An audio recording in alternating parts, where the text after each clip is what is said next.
Bonjour à tous et bienvenue dans cette nouvelle petite vidéo spéciale. Aujourd'hui, on va dire que c'est une review, ou même plutôt une présentation, parce que j'ai été contacté par la fameuse marque Vector Optics, que vous connaissez sûrement, qui fabrique des optiques pour la chasse et aussi pour notre loisir à nous. Vector Optics m'a donc contacté il y a déjà un petit moment, et j'avais pu choisir un modèle chez eux pour pouvoir vous en faire une vidéo. Donc en théorie, il devrait y en avoir d'autres, parce que ça devrait être une collaboration qui devrait faire plusieurs vidéos. Et donc j'ai regardé leur catalogue, il y en avait un qui m'intéressait au niveau esthétique, c'était le Omega 1x23x33. C'est la version améliorée de l'ancien Omega qui y a été sorti il y a quelques années. C'est une nouvelle version, un peu plus petite, beaucoup plus légère, et qui change un petit peu par rapport à l'ancienne version. Donc moi je vais vous présenter donc la nouvelle version, celle qui est sortie en 2022. Donc à la base j'avais choisi le Omega 8, mais la personne de chez Vector Optics m'a dit qu'il y avait une nouvelle version, alors je me suis dit autant présenter la nouvelle version. Donc ça nous vient dans une petite boîte Vector Optics en carton, plutôt de bonne facture, hein. D'ailleurs on y voit une photo de l'optique juste ici, donc on y apprend qu'il y a plusieurs réticules, etc. Et au dos de la boîte on a carrément quelques petites specs, hein. Donc aujourd'hui je vous présente bien le modèle SCRD48, voilà, la référence exacte. Donc allons-y, déballons tout cela. Donc c'est emballé dans du plastique,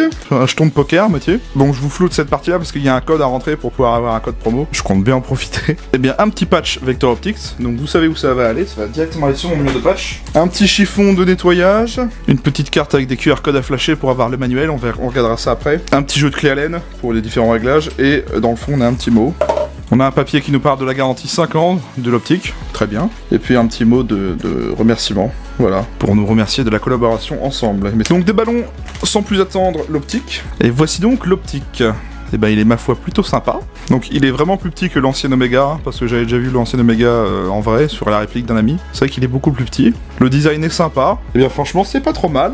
Donc alors, histoire de vous en parler un petit peu de cette optique, il s'agit du viseur point rouge Omega 1x23x33. Il est fabriqué en aluminium durable, son viseur point rouge est alimenté par une pile CR2032 non fournie. Il peut se monter sur un rail standard RIS 22 mm, il dispose d'un total de 6 niveaux de rétroéclairage en rouge et vert, et l'optique dispose de 4 réticules différents. Et on va regarder ça ensemble. De toute façon, Vector Optics, je vous le présente plus, c'est vraiment une marque assez connue. Découvrons comment ça fonctionne. Donc on va commencer par aller y mettre une pile. Alors, ce qui est très intéressant sur cette optique, on n'a rien à dévisser pour aller y mettre une pile. Là en fait, c'est tout simplement cette petite partie ici, c'est un genre de tirette, on va tirer dessus, et c'est ici qu'on va y faire l'emplacement de la pile, vous voyez. Donc je vais essayer d'aller me trouver une 2032, en espérant j'en ai dans mon armoire.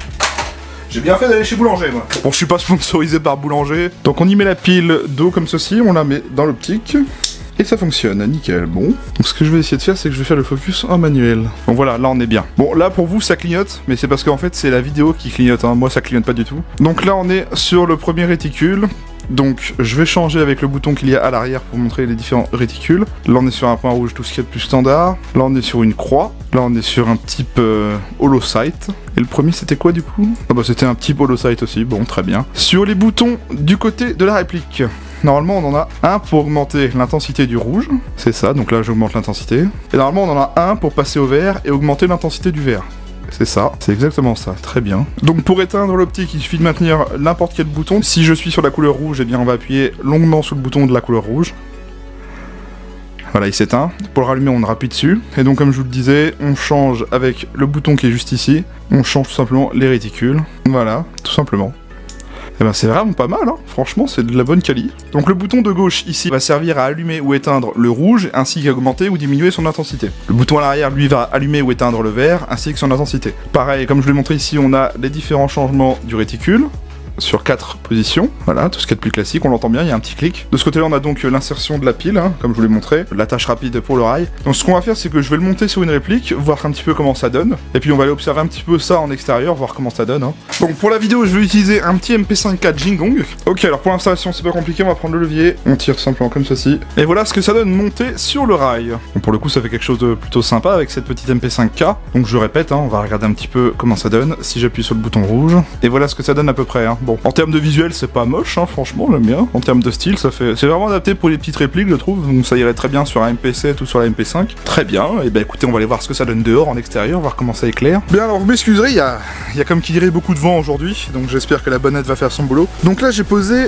l'optique sur une surface plane, et je voudrais observer un petit peu la parallaxe, voir si elle est bonne. Donc là, j'ai calé les réticules sur un tronc d'arbre, donc vous voyez que je me décale. Eh, la parallaxe a l'air vraiment bonne, hein.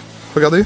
Il reste stable sur le tronc d'arbre. Et bah écoutez, c'est vraiment pas mal du tout. Franchement, je suis assez surpris. Je pensais pas que la parallaxe serait aussi bonne. Bon, faut dire aussi que Vector Optics, moi j'en possède et je suis pas embêté. On va essayer de regarder un petit peu les niveaux de luminosité à l'extérieur. Ok, donc là on est au niveau 1, niveau 2, niveau 3, niveau 4, niveau 5, et niveau 6. Qu'est-ce que ça donne si on le passe en vert?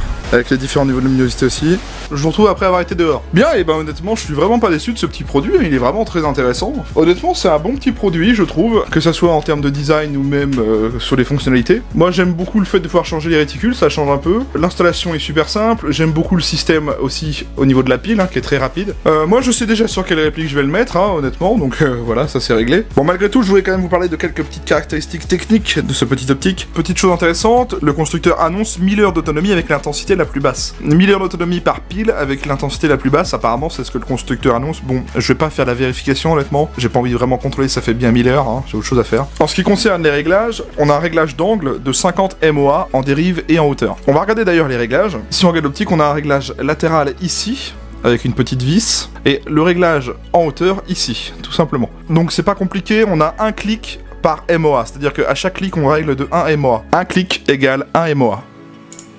Voilà, tout simplement. Donc on a quand même un réglage assez précis, parce qu'on l'entend, c'est ça qui est très intéressant. Cette optique est aussi certifiée étanche et anti-choc IPX4, donc c'est quand même intéressant de le savoir, hein. C'est par exemple si vous jouez dehors et qu'il pleut. Encore une fois Vector Optics qui m'a envoyé cette optique pour vous en faire la vidéo, et en espérant que d'autres vidéos avec eux continuent. Moi c'est que la première pour l'instant, donc on verra bien ce que ça donne. En tout cas moi ça m'a bien plu de découvrir cette petite optique. On arrive donc à la fin de la vidéo, j'espère qu'elle vous aura plu, merci à tous de l'avoir regardé. Je vous retrouve à la prochaine pour une prochaine review. D'ici là prenez soin de vous, bonne semaine, et salut à tous.